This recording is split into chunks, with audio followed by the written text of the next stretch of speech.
Hello students, welcome back to Taiyari online. मैं हूं सुधा। आज के वीडियो में हम पढ़ेंगे कवि ऋतुराज की कविता कन्यादान, जो ली गई है कक्षा 10 के हिंदी पाठ्यपुस्तक क्षितिज भाग 2 के अध्याय 8 से। तो चलिए देर न करते हुए अध्याय 8 में दी हुई कविता कन्यादान को पढ़ते हैं। अगर आपने अभी तक चैनल को सब्सक्राइब नहीं किया है तो चैनल को सब्सक्राइब कर दें, बेल आइकन को दबाएं ताकि सभी नोटिफिकेशन आप तक पहुंचता रहे। वीडियो को लाइक करें और अपने दोस्तों को भी शेयर कर दें ताकि बोर्ड एग्जाम में हमारे द्वारा बनाए गए वीडियो से आपको हेल्प मिल सके और आप किसी भी प्रश्न का आसान से आसान शब्दों में उत्तर दे सकें, क्योंकि इस वीडियो को बनाने का हमारा एकमात्र उद्देश्य है आपकी सफलता। कविता कन्यादान को पढ़ने से पहले आप यह जान लें कि कवि ऋतुराज जी ने कन्यादान कविता के माध्यम से शादी के बाद स्त्री जीवन में आने वाली विकट परिस्थितियों के बारे में एक संदेश देने की कोशिश की है। कविता में शादी के पश्चात बेटी की विदाई के बाद एक माँ अपने जीवन के सभी अच्छे व बुरे अनुभवों को निचोड़कर एक सही व तर्कसंगत सीख देने की कोशिश करती है अपनी बेटी को, ताकि उसकी बेटी ससुराल में सुख व सम्मान के साथ जी सके और साथ ही हिंसा, अत्याचार व शोषण के खिलाफ आवाज उठा सके। तो चलिए देखते हैं माँ क्या सीख देती है इस कविता में। कवि कहते हैं, कितना प्रामाणिक था उसका दुख लड़की को दान में देते वक्त, जैसे वह उसकी अंतिम पूंजी हो। अब देखिए कवि ऋतुराज जी कहते हैं कि माँ का दुख क्या था? प्रामाणिक था। प्रामाणिक शब्द का अर्थ होता है बच्चों प्रमाणों पर सिद्ध। तो माता का दुख बहुत ही प्रमाणित था जब वह अपनी बेटी का कन्यादान कर रही थी। अब कवि कहते हैं जैसे वह बेटी जो थी वह माता की क्या थी? अंतिम पूंजी। अंतिम पूंजी कहने का अर्थ है बच्चों अंतिम संपत्ति। अब माँ बेटी का जो रिश्ता होता है वह कैसा रिश्ता होता है? एक मित्र का रिश्ता होता है। माँ अपनी छोटी से छोटी और बड़ी से बड़ी बातें अपनी बेटी के साथ शेयर करती हैं और बेटी भी अपने सभी सुख दुख को अपनी माँ के साथ बांटती हैं। तो इसीलिए कवि कहते हैं कि माँ का दुख बहुत ही प्रामाणिक था जब वह अपनी बेटी को दान में दे रही थी। लड़की अभी सियानी नहीं थी, अभी इतनी भोली सरल थी। कवि कहते हैं लड़की अभी क्या नहीं थी? सियानी नहीं थी। सियानी कहने का अर्थ है बच्चों परिपक्व नहीं हुई थी, समझदार नहीं हुई थी। अभी इतनी भोली सरल थी, अभी तो वह बहुत ही भोली भाली थी कि उसे सुख का आभास तो होता था लेकिन दुख बाँचना नहीं आता था। अब देखिए माँ के मन में बहुत सारे सवाल उठते हैं। तो यहाँ कह रही हैं माँ कि उसकी बेटी बहुत ही भोली भाली और नादान है। उसने अपने जीवन में अभी तक क्या देखा है? सुख ही सुख देखा है। आभास शब्द का अर्थ होता है बच्चों एहसास। उसे किस चीज़ का एहसास होता था? तो सुख का एहसास होता था, लेकिन उसे दुख बाँचना नहीं आता था, लेकिन वह दुख को नहीं परख पाती थी। उसे दुख व परेशानी को बांटना या उससे निकलना नहीं आता था और ये सभी बातें माँ मन ही मन सोच रही थी। पाठिका थी वह धुंधले प्रकाश की, कुछ दुखों और कुछ लयबद्ध पंक्तियों की। अब उसकी माँ कहती है कि उसकी बेटी जो है वह जीवन में आने वाले वास्तविकताओं से क्या है? अनभिज्ञ है। वह नहीं जानती कि जीवन में अब कितने बदलाव आने वाले हैं और उसे किन किन परिस्थितियों का सामना करना पड़ेगा। तो माँ को बहुत सारी चिंताएं अपनी बेटी के बारे में सता रही है। तो माँ जो है अब बेटी को बड़ी बड़ी सीख देती हैं। देखिए क्या क्या सीख दे रही हैं। माँ ने कहा पानी में झांक कर अपने चेहरे पर मत रींझना। अब यहाँ माँ क्या कहती हैं अपनी बेटी से कि कभी भी अपने रूप और सौंदर्य का अभिमान मत करना।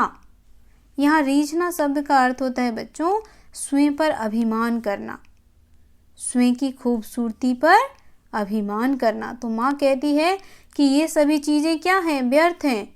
कभी भी तुम अपने रूप और सौंदर्य पर अभिमान मत करना, क्योंकि यह तो अभी है और कुछ दिनों में चला जाएगा, क्योंकि उम्र क्या है, ढलता रहता है। तो माँ यहाँ पर यह सीख देती है बेटी को। आगे कहती है, आग रोटियाँ सेकने के लिए है, जलने के लिए नहीं। अब देखिए माँ कितनी बड़ी बात कह रही हैं। माँ कह रही है आग क्यों होता है, रोटियाँ सेकने के लिए। तुम कभी भी, यानी अगर तुम्हारी ज़िंदगी में कोई भी विषम परिस्थिति आए तो तुम उसका पुरजोर विरोध करना, ना कि स्वयं को ही हानि पहुंचाना। आगे कहती हैं, वस्त्र और आभूषण शाब्दिक भ्रमों की तरह बंधन है स्त्री जीवन में। कहती हैं ये वस्त्र और आभूषण क्या है? यह वस्त्र और आभूषण का जो मोह होता है स्त्रियों को, यह तो एक मिथ्या है। यह हमारे लिए एक जंजीर की तरह है जो हमें क्या करती है, एक कठपुतली की तरह बना देती है। तो यहाँ माँ ने इस बंधन शब्द का प्रयोग इसीलिए किया है कि ये वस्त्र आभूषण के मोह माया में तुम कभी ना पड़ना। भ्रमो शब्द का अर्थ होता है बच्चों मोह, भ्रमों का अर्थ होता है मोह माया। तो तुम इन मोह मायाओं में कभी ना पड़ना, ये सब बेवजह की चीज़ें हैं। और अंत में माँ ने कहा, लड़की होना पर लड़की जैसी दिखाई मत देना। अब देखिए माँ कितनी बड़ी बात यहाँ अपनी बेटी से कह रही हैं कि लड़की होना, क्योंकि तुम एक लड़की हो तो लड़की होना, पर लड़की जैसी मत दिखाई देना। अब यहाँ लड़की जैसी कहने का क्या अर्थ है बच्चों? तो यहाँ समझिए, लड़की जैसी कहने का अर्थ है यहाँ पर माँ का कि तुम मर्यादा, लज्जा, शिष्टता, विनम्रता, ये सब स्त्री सुलभ गुण हैं, इनको तुम बरकरार रखना, लेकिन इन्हें कभी अपनी कमजोरी मत बनने देना। माँ ऐसा इसलिए कहती हैं कि अगर यह तुम्हारी कमजोरी बन जाएगी तो तुम अपने जीवन में आगे नहीं बढ़ पाओगी। और कहती हैं तुम्हें अपने जीवन में अन्याय और अत्याचार का हमेशा डटकर सामना करना है, उनके खिलाफ अपनी आवाज़ उठानी है, ना कि कमज़ोर होकर स्वयं को हानि पहुंचाना। तो यहाँ माँ अपनी बेटी को बहुत बड़ी सीख दे रही हैं और आज के समय में हर माँ अपनी बेटी को इसी तरह सीख देती हैं कि तुम मर्यादा में रहना, लज्जा, शिष्टता, विनम्रता, ये सभी गुण तुम्हारे में होने चाहिए। लेकिन अगर तुम्हारे साथ अन्याय या अत्याचार हो रहा है तो तुम्हें उसके लिए खुलकर आवाज़ उठानी चाहिए, ना कि अत्याचार या अन्याय को सहन करते करते स्वयं को खत्म कर देना चाहिए। चलिए बच्चों, अब हम कविता का भावार्थ कैसे लिखते हैं यह आपको बता दें, क्योंकि एग्ज़ाम में यह पूछा जा सकता है। अब यहाँ देखिए कविता की कुछ पंक्तियाँ दे दी जाएगी और कहा जाएगा कि इसका आपको भावार्थ लिखना है। तो यहाँ देखिए पहली पंक्ति, कितना प्रामाणिक था उसका दुख, लड़की को दान में देते वक्त, जैसे वही उसकी अंतिम पूंजी हो।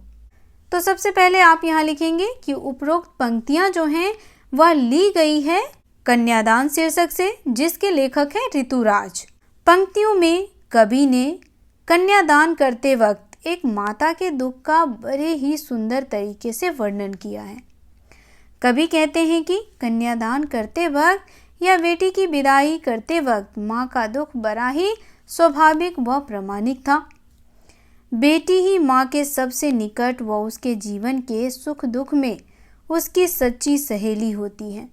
अब जब वही उससे दूर जा रही है तो माँ को कन्यादान करते वक्त ऐसा लग रहा है मानो वह अपने जीवन की अनमोल आखिरी पूंजी को दान करने जा रही है। तो ये हो गया आपके पहले पंक्ति का भावार्थ। चलिए दूसरी पंक्ति का भावार्थ आपको बताया जाए। दूसरी पंक्ति है, लड़की अभी सयानी नहीं थी, अभी इतनी भोली सरल थी कि उसे सुख का आभास तो होता था लेकिन दुख बाँचना नहीं आता था। पाठिका थी वह धुंधले प्रकाश की, कुछ तुकों और कुछ लयबद्ध पंक्तियों की, यानी वास्तविकता से वह अनभिज्ञ थी। तो यहाँ देखिए इस प्रकार लिखेंगे।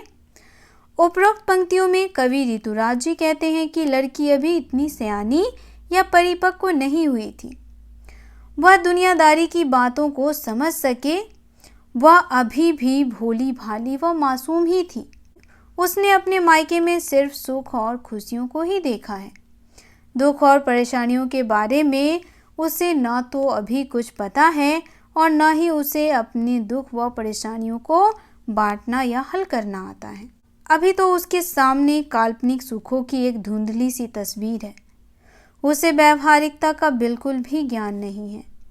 ससुराल में आने वाली जिम्मेदारियां, कठिन परिस्थितियों व संघर्षों के बारे में उसको अभी कुछ भी अंदाजा नहीं है। तो इस प्रकार आप इन पंक्तियों का भावार्थ लिखेंगे। अंतिम पंक्ति देखिए। माँ ने कहा पानी में झांक कर अपने चेहरे पर मत रींझना। आग रोटियां सेकने के लिए है, जलने के लिए नहीं। वस्त्र व आभूषण शाब्दिक भ्रमों की तरह हैं, बंधन है स्त्री जीवन के। माँ सबसे बड़ी बात यहाँ पे कह रही हैं। माँ कहती हैं कि माँ अपनी बेटी की विदाई के वक्त जीवन जीने की सबसे बड़ी सीख उसे उपहार में दे रही है, जो जीवन भर उसके काम आएगा। माँ कहती हैं शीशे या पानी में अपनी सुंदरता का प्रतिबिंब देखकर ज़्यादा खुश मत होना, क्योंकि यह क्या है, अस्थायी है।